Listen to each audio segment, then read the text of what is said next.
Hey, it's Jazzy Jada and welcome back to my YouTube channel. In this video, I'm going to be making this DIY colored pencil organizer out of toilet paper rolls. I really like how there are different levels so I can see my smaller colored pencils and how colorful this is. I did mess up while gluing the pieces together just to make sure that the levels are even on the bottom when you're gluing them. But overall, this DIY turned out really good and I'm just so happy it turned out good. I'm really bad at explaining things, so I'm just gonna play music in the background, and if you have any questions, leave them in the comments below. And if you decide to I ran out of breath, I need to slow down.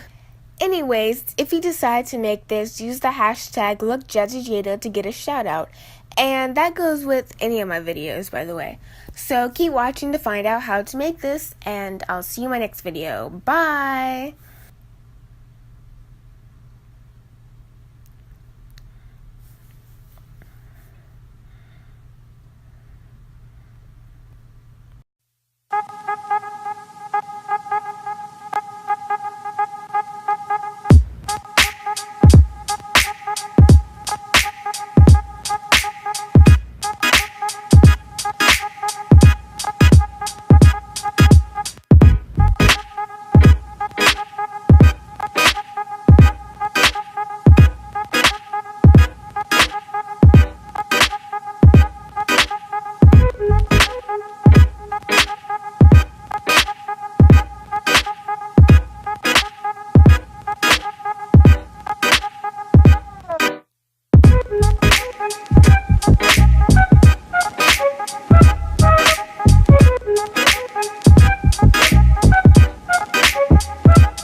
Stories. That's pop it. And not only that, you get to discover it. Stop using Snapchat for that kind of thing. I think that on Snapchat, everything was.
What we do here is go back.